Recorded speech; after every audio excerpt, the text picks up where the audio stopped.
back to the channel. It's your boy Night Phase, bringing you my review of 1917, the Sam Mendes directed World War One film that finally got a wide release. I was able to see it last night, bringing you my review this morning, give you my overall thoughts, what I thought about the film, impressions, talk about it briefly before we dive into spoilers, and I'll give you my score. So yeah, this film was on my radar last year. I was dying to see it, because they got a limited release during Christmas time. It was a one film I was dying to see. That was on my 2019 watch list. Didn't get to see it. Saw it now, and I released my top 10 favorite films of last year before seeing this film because I knew this film was gonna make the list, and it did. So right off the bat, that means this film is great. It is extraordinary. It's exhilarating. Definitely go see it. Stay tuned to the end of the video. I'm gonna give you a brief update on my channel and on my current living situation in my life. So just if you want to stick around for that at the end, I really appreciate it if you do. If not, that's fine. You're here for the review. No problem. Let's get right to it. So yeah, 1917, fantastic war film. Ranks up there with Black Hawk Down, Saving Private Ryan, Full Metal Jacket, all these great top tier war films. And what intrigued me the most, besides the one take shot gimmick that people keep saying, and what it shows from the trailer, that's just a one take shot. This was supposedly shot to look as a continuous take, kind of like Birdman, and that was intriguing. But what intrigued me the most is the fact that we're getting a World War One film because there's really not much World War One films that I can think of right off the bat. I'm sure there are some, but I mean ones that stand out. Like you think of World War Two film, what do you think about? Saving Private Ryan. You think about Vietnam films, what do you think about? Platoon, Apocalypse Now, Full Metal Jacket, a lot of Vietnam War films. When you think about the Gulf War, Jarhead, Three Kings, I don't know. You know what I mean? So yeah, it's just a part of history that I was intrigued of seeing it come on the big screen, and this was such an experience. Roger Deakins, oh my God, this man is a god when it comes to shooting. Those wide shots of the battlefield, you just feel fully immersed. This film needs to be experienced in the cinema. Please do not bootleg this movie. This is one I recommend you watch in the theater. It is such a surreal, visceral like experience. You feel like you're walking with these soldiers behind enemy lines in no man's land, and it's so intense. Like I really really enjoyed this film, and yeah, it is made my top 10. I put it at number 5, so it made my top 5 films of 2019. So I had to put a recent update on my Instagram. Make sure you follow my Instagram as well. Put the my Instagram username in the description, like I always do. Make sure you follow me on there, especially because I get to it in the end. I'll explain. I'm not gonna be on here as much, but anywho, this film, like I said, the way it was shot, the way it was directed, the score was magnificent. The two actors who to me were like unknowns, because it was funny because I just looked them up right here. A little cheat sheet here, IMDb, and one of them played by Dean Charles Chapman. That's the actor's name. I'm like, who are these guys? One of them looked familiar. Ignore that sound. It's just the computer. Anyway, played Lance Corporal Tom Blake, and he had this familiar face, and I'm just like, why does he look familiar? And it's freaking Tommen Baratheon from Game of Thrones. Are you freaking kidding me? Poor Tom jumping out the window, and now he's jumping over trenches in this movie. He's crazy. And then the other guy, the actor George McCain, never seen him, never heard of him, plays Lance Corporal William Schofield. That's one uh, criticism I have about this movie is that these characters really don't stand out. I had to look up their names, the character names. They're just soldiers, and I think that's the idea behind this. I mean, it's just your average everyday soldiers. I think Sam Mendes purposely got like kind of like unknowns in a sense, because it was like I don't know, like Brad Pitt and Ryan Gosling, then it would be too glamorized, because we'd be like, oh, that's Brad Pitt, that's Ryan. I don't know, but I just felt like they needed more emphasis in character development for me to get more attached and care more. By the end, I was emotionally invested. It got emotion out of me, and it impacted me, but not on the level like Saving Private Ryan, because like freaking Tom Hanks, such an incredible actor. You go from D-Day, that insane mayhem storm, storming Normandy was insane. It's still one of my all-time favorite war sequences. And then you get to the end, and it's just heartbreaking and soul crushing. Here, it's like you get the intensity. You get basically this film is a technical achievement. It excels everything when it comes to filmmaking, the camera, the like I said, the cinematography, the score, the sound mixing when the sound hits, when a plane crashes, when a bullet ricochets. You feel it, you hear it. All of that, straight A's, 10 out of 10s across the board.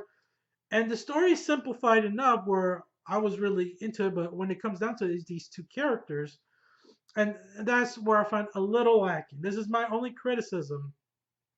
And also the third act, I felt it could have been more climactic, kind of like in Saving Private Ryan, where they had like that final battle ensue.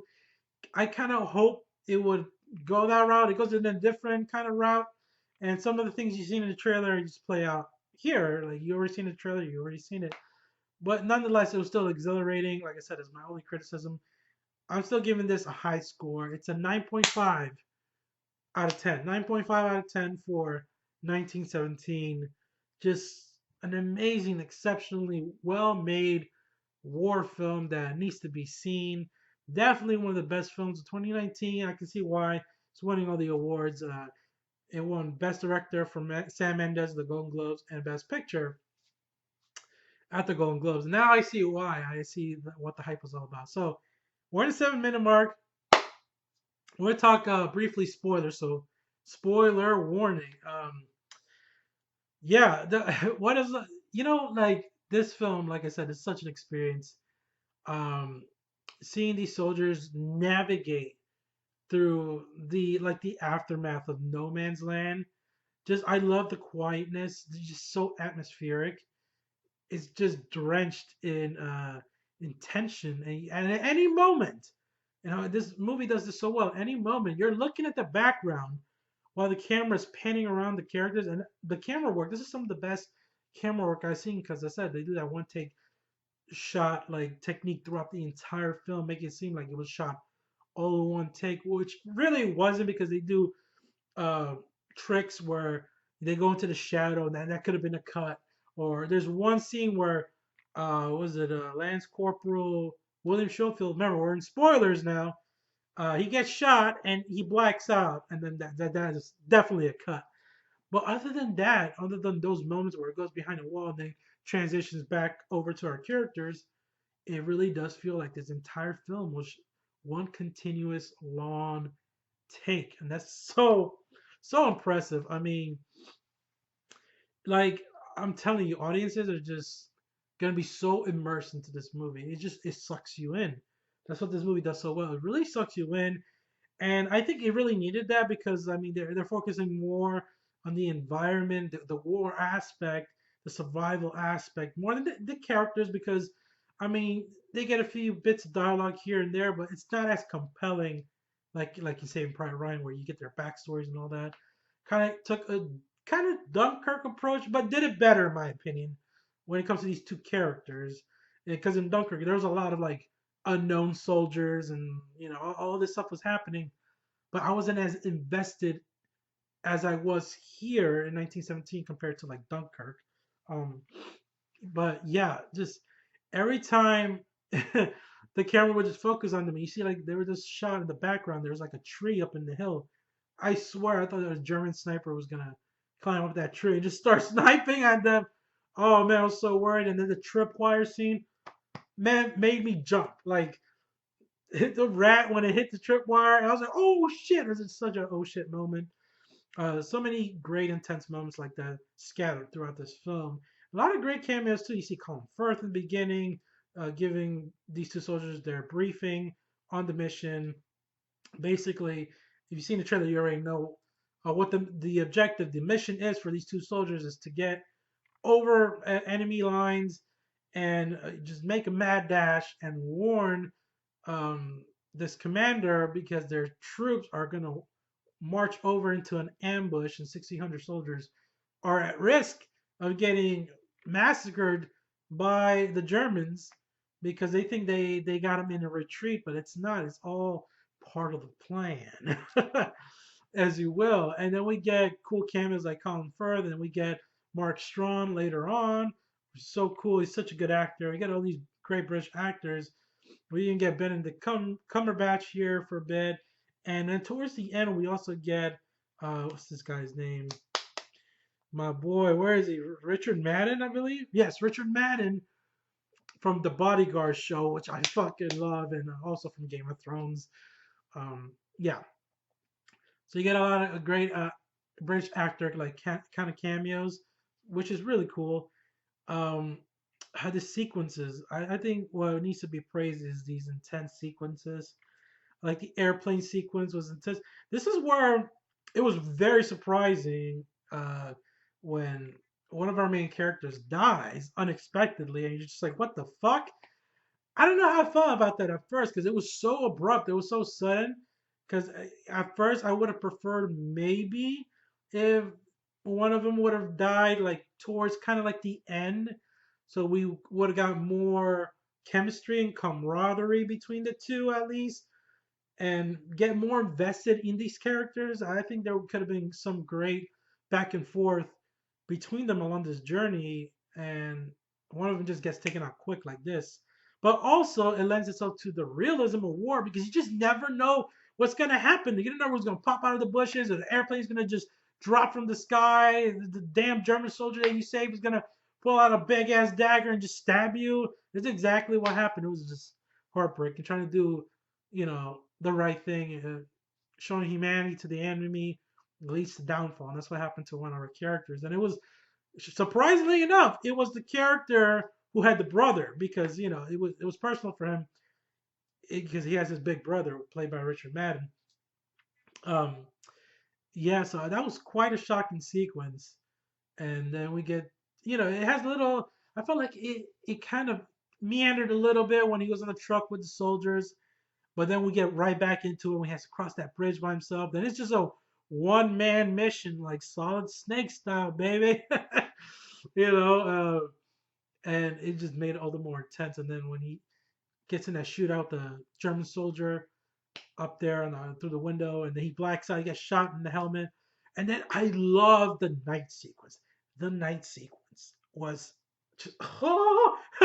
Roger Deakins again, the lighting, the cinematography.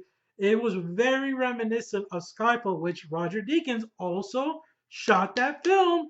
You get that like flame burning, like orange lighting, like the color scheme. It's just so beautiful.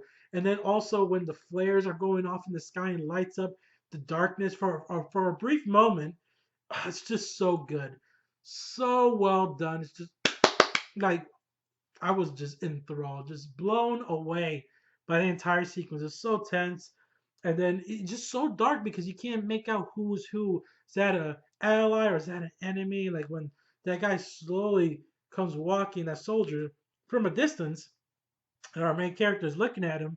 He's slowly coming out of the burning like wreckage, and then you don't know. Oh, is this guy an ally? No, it's the fucking enemy. He starts shooting at him, intense, and then he has to hide out. And then this he encounters this woman and the baby. Nice tender moment there. Then we get right back into it when he goes out because the timer's running out, and then he goes into the water. He's being chased by German soldiers, and then we get the nice, somber, beautiful moment when one of the soldiers is singing this one song, and it's so good. It's such a nice moment. Then we get right back into it, and then like I said, it's a very simplified story. So pretty much he gets to the general. It's played by Benedict Cumberbatch. He's stubborn at first, but eventually he gives him the letter. They let him. They believe him, and then they call off the attack. And then he meets up with Blake's older brother, played by Richard Madden. And this is the part that got me emotional. I got a little teary eyed because he tells him he saved his life. He gives him his dog tag, He says that he could write to his mother, and I think it's the acting by Richard Madden. He's such a good actor that made me emotionally just devastated, like how he was feeling towards the end. And that's it. And it's like I said, it's very simplified, but it's the journey, just the way it unfolds, the way it was shot. I mean, just breaking it down like narrative wise, plot wise, is really not much, but it's enough. You get a lot because the way Sam Mendes directed this, the way Roger Deakins shot this, it's just, and the performances were good enough. They were really good. They were really solid. I just, like I said, it was just not like a standout. These two weren't standout characters that are just gonna memorize. Nothing like Tom Hanks from like Saving Private Ryan, for example. So it's like a near masterpiece. It's a masterpiece on the technical level.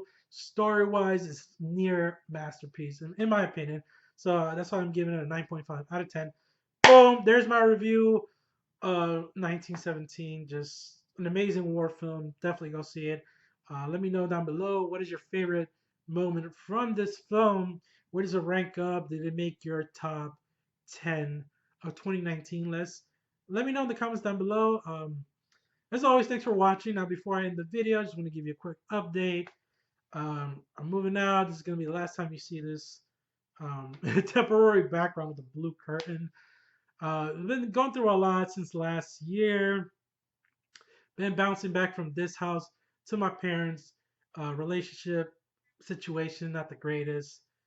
Don't want to get into personal details, but it was really bad. It was really bad for me. I couldn't live here any longer just to avoid problems. So I kept bouncing back and forth to my parents' house and to here. And yeah, hopefully 2020 is a better year. um, selling this house, getting some money back, and hopefully find something better and press on for a better future.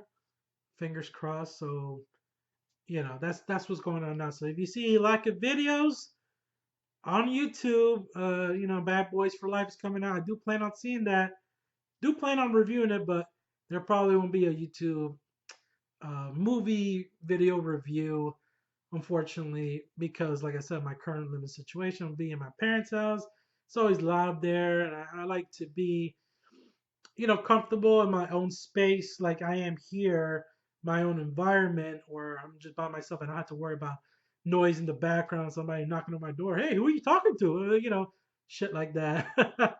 So you probably won't see that many videos. So this is gonna be the last video. This is gonna be the special video right here for this house that I've been in for like the past almost 3 years now. So yeah, and if you go back to my videos, you've seen like kind of like the decline. You can kind of see if you've been following my channel for a while, you've seen this wasn't my current setup at all before.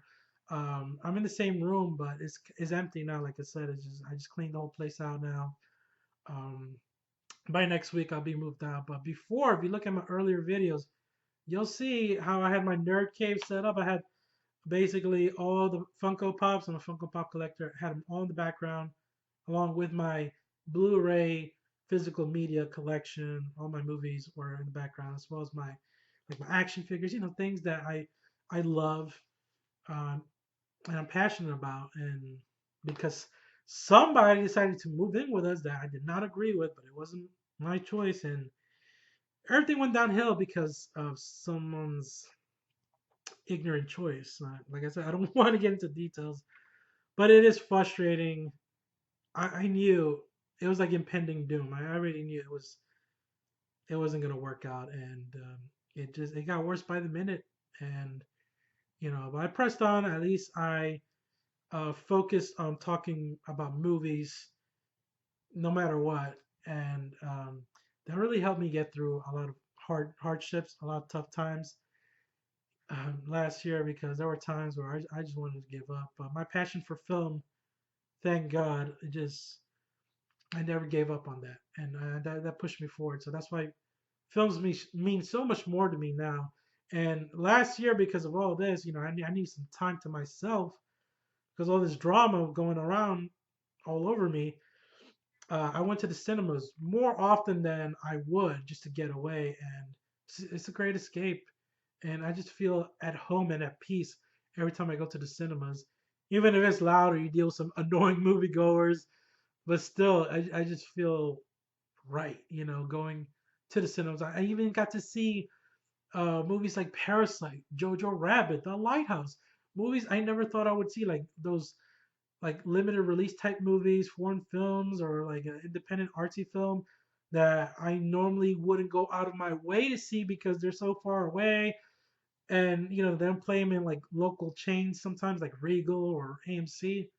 But I made the effort, and I'm glad I did because the 2019 was chock full of amazing, great like films like Parasite. I'm glad I got to experience that movie in the cinema because it made my number one film of last year. So, yeah, looking back, there was a lot of bad, but I made the best out of it through movies. So, just want to talk briefly about that. If you've been following me for a while, I've been following this channel. I appreciate your support. Thanks for watching. You follow me from Instagram. You're awesome. Make sure you do follow me on Instagram because I will remain active because it is easier for me. I don't have to like do videos or anything like that on Instagram to interact with people. I just post pictures of my reviews. So you can find my reviews, and I will be continuing watching films and reviewing them this year. It'll all be on Instagram. So make sure you follow me on there, and I will put again my username in the description down below. But as always, guys, that's gonna do it. Thanks for watching as always. Thank you for all the love and support. I appreciate the feedback. Appreciate you guys. Give this video a like if you want. And if you're new to my channel, make sure you hit that subscribe button. And I'll catch you guys, as always, in the next one.